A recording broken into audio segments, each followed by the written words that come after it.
Bonjour et bienvenue à un nouvel épisode du podcast de la clinique CD Médico-Esthétique, un podcast qui a pour mission de vous donner le plus d'informations à tout ce qui peut se rattacher au monde médico-esthétique.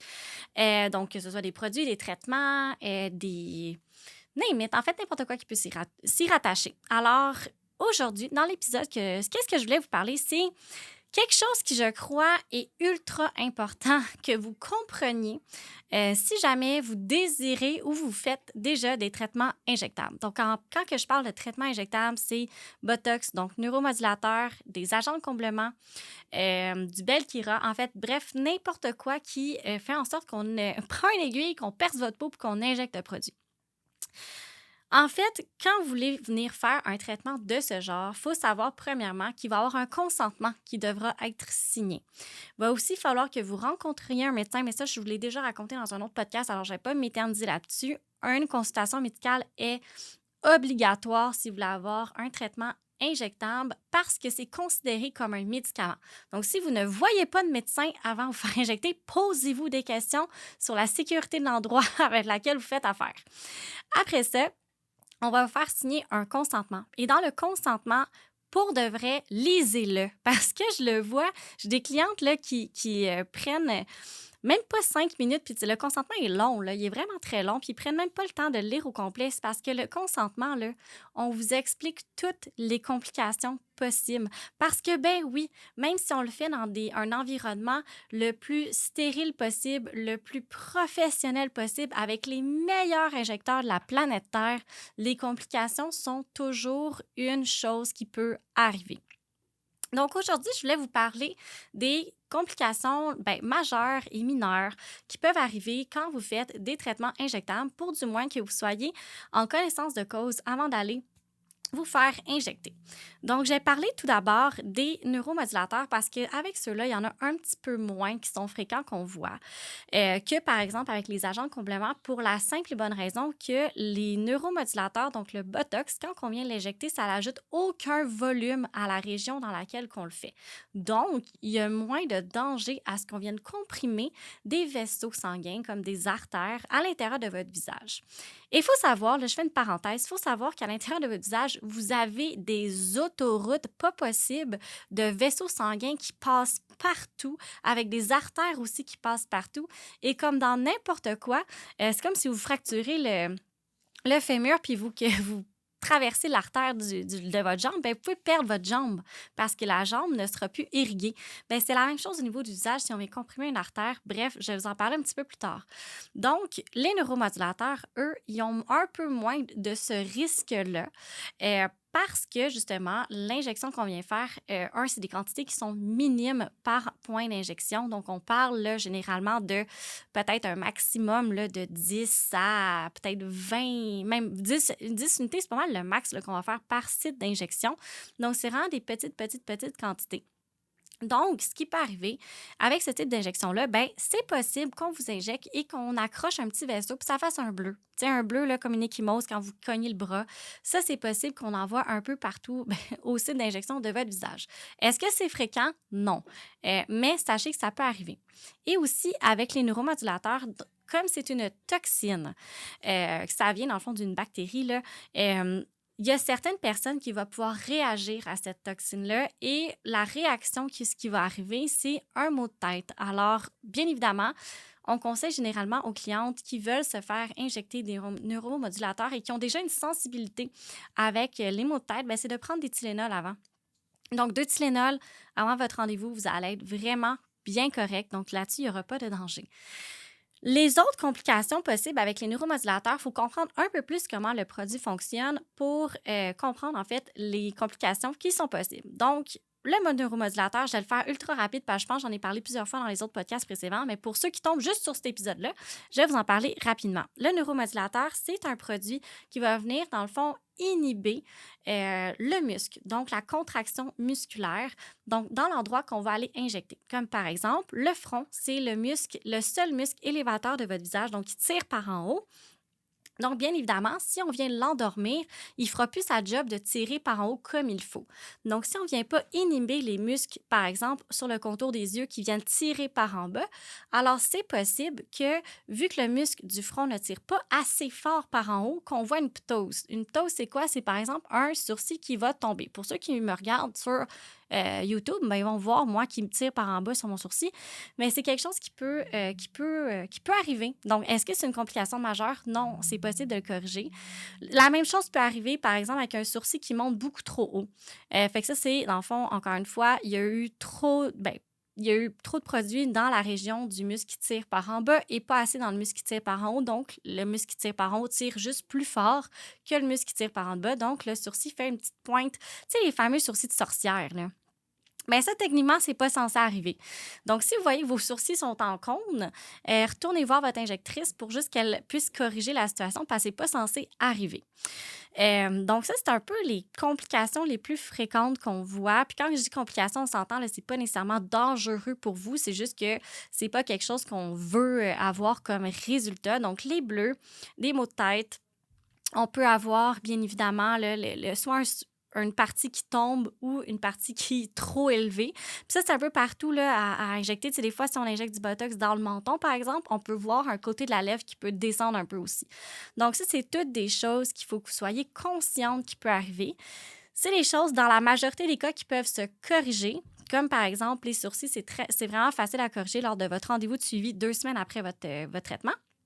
Mais par exemple, le menton, si on vous l'a injecté et que la lèvre a descendu, bien, malheureusement, la seule chose qu'il va falloir faire, c'est attendre. Puis ça, je tiens à dire que si ça vous arrive, c'est pas nécessairement le problème de l'injectrice. En voulant dire, c'est pas une cause à effet de dire que votre injectrice est pas bonne. Il faut comprendre qu'avec les neuromodulateurs, c'est comme une date, c'est une première rencontre qu'on fait avec votre visage. Donc, si vous n'êtes pas avec une injectrice que ça fait longtemps qu'il vous suit, ou du moins que ça fait 1, 2, 3 traitements que vous avez, c'est possible qu'elle ne connaisse pas à 100% comment vos muscles à vous sont placés.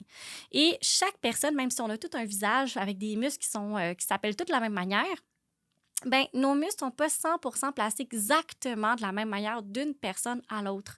Donc, c'est sûr qu'il y a une période d'adaptation avec votre injectrice. Donc, c'est possible qu'on voit ce type de résultat-là. Encore une fois, je tiens à dire que ce n'est pas automatiquement relié à ce que votre injectrice n'est pas bonne. Ça veut juste dire que, ben, malheureusement, elle ne connaissait pas encore à 100% votre visage et maintenant, elle va le connaître. Donc, ceci étant dit, ça, c'était pas mal les complications, les effets possibles qu'on veut éviter, bien entendu, avec les neuromodulateurs, donc le Botox. Là, on va tomber avec les agents de comblement. Les agents de comblement, il faut comprendre que ça le dit, ça vient combler un espace, ça vient ajouter un volume.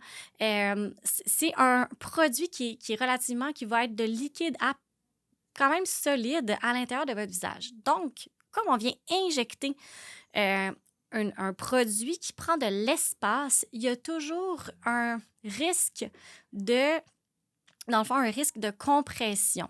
Quand je dis compression, ça veut dire qu'on peut aller comprimer, dans le fond, un vaisseau sanguin ou une artère. Là, vous me suivez. Puis là, c'est comme la pire complication possible. Là, je commence par elle pour casser la glace. Quand on vient comprimer un vaisseau, c'est pas si pire. Ce que ça va faire, c'est que ça va être une petite sensibilité, un bleu, ça peut vous faire un hématome aussi. Un hématome, honnêtement, c'est pas agréable, je vous le dis tout de suite.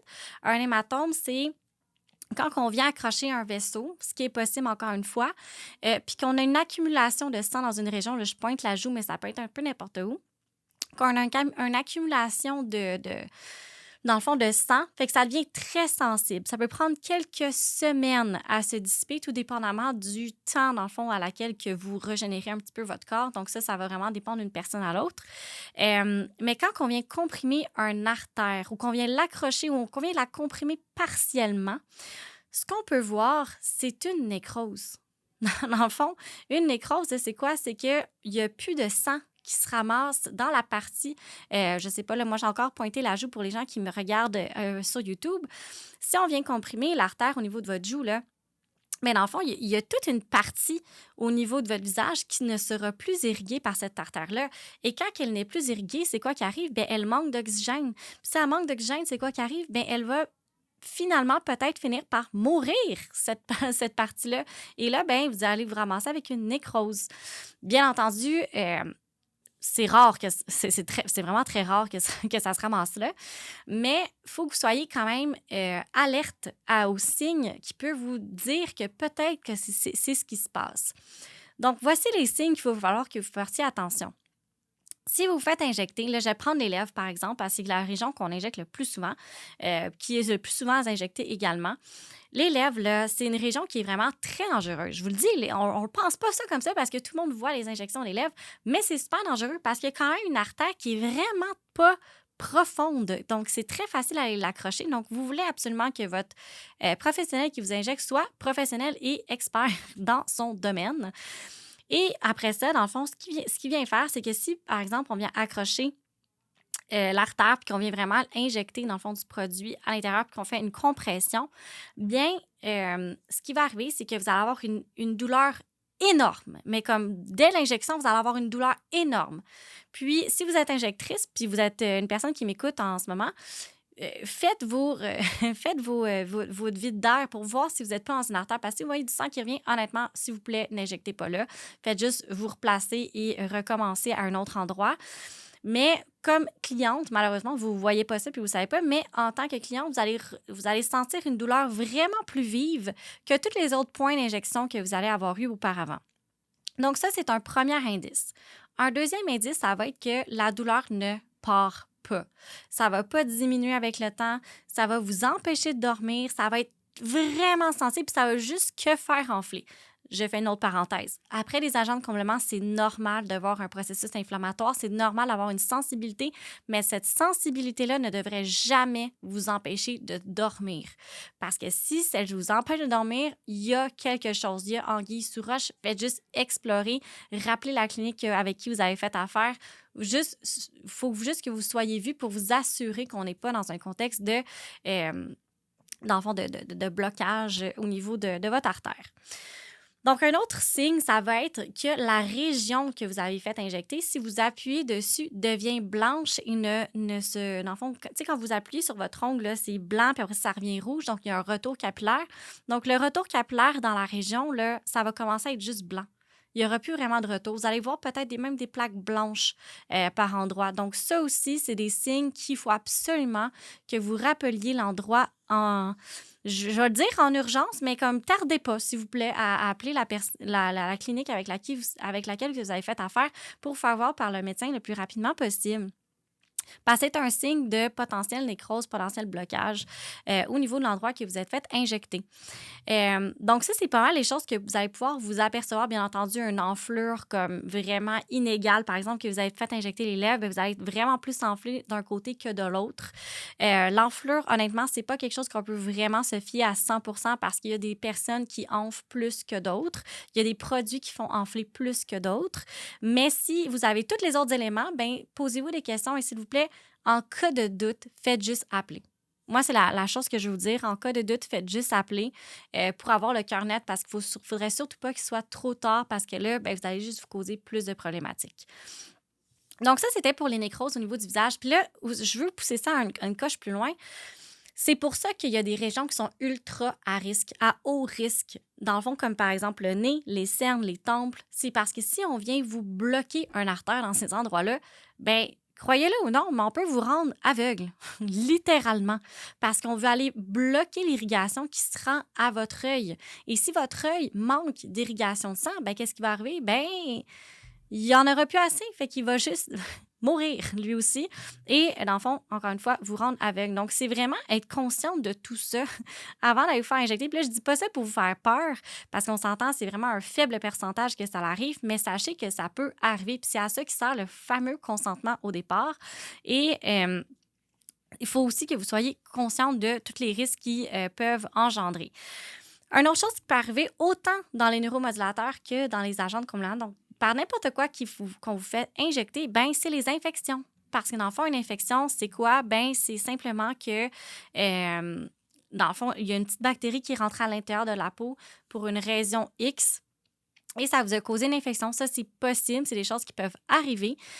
Comment vous pouvez détecter si vous avez une infection ou non? Ben, est-ce que vous faites de la fièvre? Est-ce que l'endroit est chaud? Est-ce que, dans le fond, c'est dur, chaud, puis que ça fait très mal, c'est très sensible? C'est toutes des choses qui vont peut-être détecter que, encore une fois, de l'enflure aussi, l'inflammation, c'est peut-être une infection que vous faites. Une autre chose qui peut arriver aussi juste avec les agents de comblement, c'est les nodules. Donc, un nodule, c'est quoi? C'est une petite bosse. Vous allez ressentir une bosse.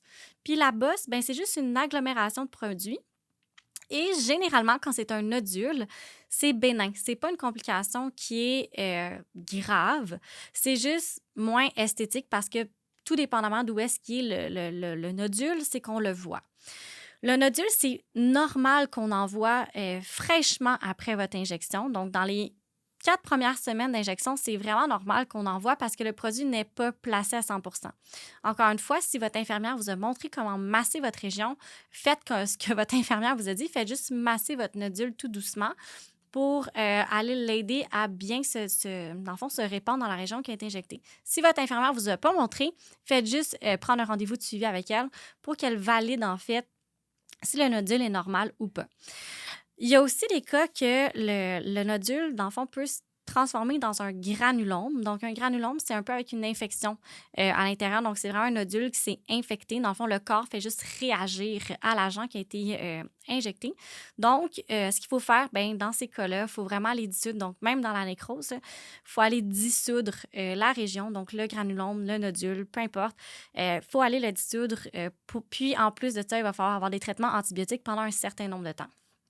Donc, c'est juste pour vous dire, cet épisode-là, c'était pas pour vous faire peur, c'est pas pour vous dire de jamais vous faire injecter. Comme vous savez, moi, j'ai des injections partout. Ça m'est pas arrivé, mais c'est juste pour que vous soyez consciente que vous faire injecter les lèvres, c'est pas juste une petite affaire. Vous faire refaire vos joues, là, c'est pas juste de tout repos puis super facile. C'est quand même, il y a des risques à tout. Et en médico-esthétique, plus que c'est invasif, donc une injection, c'est quand même assez invasif, plus que de risques qui sont associés à ça. Donc, c'est important que vous soyez en connaissance de cause parce que souvent, là, on le voit, là, des personnes ou des clientes qui nous réécrivent puis qui nous parlent « Ah, ben là, je savais pas qu'on pouvait avoir ça », comme par exemple les petits nodules qui sont super bénins. Donc, quand je dis bénins, c'est qu'ils sont vraiment pas dangereux. Puis c'est tout à fait normal parce que, t'inquiète, je vais vous en parler. C'est tout à fait normal parce que, par exemple, quand vous faites injecter la mâchoire, c'est un produit qu'on veut qu'il soit très dur. On veut qu'il soit dur parce qu'on veut qu'il imite l'os. Donc, plus que le produit est dur, plus que ça va y prendre de temps à bien s'incorporer au niveau de votre visage. Donc, c'est super normal dans ces cas-là de voir des petites bosses. En fait, vous ne les voyez même pas, vous allez juste les sentir quand vous allez appliquer vos produits sur votre visage. Donc, de sentir quelques petites bosses. Puis ça peut aller ça jusqu'à 6 semaines. Donc là-dessus, il ne faut vraiment pas stresser avec ça. Mais encore une fois, en cas de doute, faites juste revenir à la clinique, faites juste prendre un rendez-vous de suivi. Parce que ça, c'est quelque chose qui est normal, puis on va être capable de vous le dire si c'est normal ou pas. Puis encore une fois, il y a des petits massages qui peuvent être faits. Bref, il y a beaucoup de choses qui peuvent être faites à ce moment-là. Dans tous les cas, s'il y a une problématique, bien, sachez qu'autant au niveau des neuromodulateurs, autant au niveau des agents de comblement, il y a des solutions. Donc, si jamais il y a une problématique, une complication, si vous avez une bonne clinique, il y a un médecin sur place, bien, on peut tout faire. Donc, on peut vous reprendre rapidement, puis justement, si c'est des agents de comblement, on peut aller le dissoudre parce que vous le savez, les agents de comblement, on peut aller les enlever avec l'hyaluronidase, un enzyme qui va aller détruire l'acide hyaluronique. Donc, on peut aller tout enlever le produit avec ça pour aller régler la complication. Si jamais une infection qui est jointe avec ça, bien à ce moment-là, on peut vous prescrire des antibiotiques aussi parce qu'on a un médecin présent sur place. Si c'est des neuromodulateurs, bien, on a juste à ajuster les doses pour aller injecter dans des régions pour aller faire soit soulever ou redescendre la région qui a été impactée. Donc, il y a beaucoup de choses qu'on peut faire aussi en tant que professionnel pour vous aider si jamais une complication. Mais sachez justement que quand vous allez vous faire injecter, c'est une possibilité. Est-ce que ça arrive souvent? Non.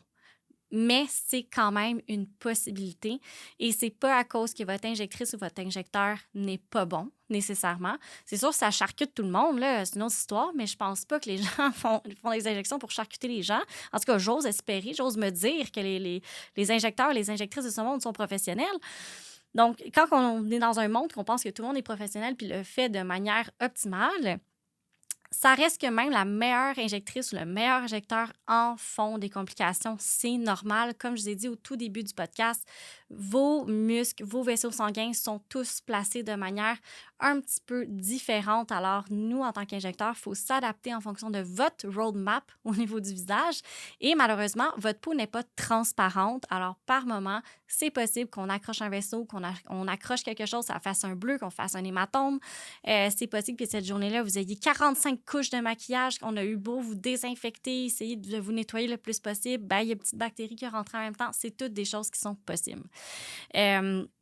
Donc, c'est pour ça que vous voulez choisir votre clinique en fonction aussi du niveau de professionnalisme puis du niveau de, je vais dire ça de même, à quel point la place a l'air stérile, a l'air propre, que les techniciennes injectrices se lavent les mains tout le temps, qu'elles portent des gants, que c'est fait dans les règles de l'art. Vous voulez choisir une clinique comme ça parce que, sincèrement, vous ne voulez pas vivre une complication, même s'il y a des options possibles pour les régler rapidement. Vous voulez quand même pas en avoir une. Alors, choisissez votre clinique et non par rapport au prix, mais bien par rapport au niveau de professionnalisme et au niveau d'expérience et d'expertise, dans le fond, des personnes qui sont présentes. Alors, sur ce, si vous avez trouvé cet épisode-là intéressant, que vous avez appris quelque chose ou que vous pensez que ça peut être bénéfique pour quelqu'un, partagez-le, identifiez-nous. Pour vrai, j'aime juste ça, voir, dans le fond, vos podcasts, là, dans le fond, mon podcast, mais que vous m'identifiez puis vous me dites que vous avez aimé ça. Laissez-nous un 5 étoiles. Pour vrai, vous savez aucune idée à quel point que ça nous aide à faire découvrir le podcast à plus de personnes parce que je suis sûre que quelqu'un qui est dans votre situation, qui aurait aimé ça, savoir qu'il y avait des dangers, entre guillemets, avec les injectables. Donc, s'il vous plaît, partagez, mettez-nous 5 étoiles. Moi, c'est ma paye. Alors là-dessus, je vous dis à la prochaine pour un prochain épisode et je vous remercie sincèrement de votre écoute.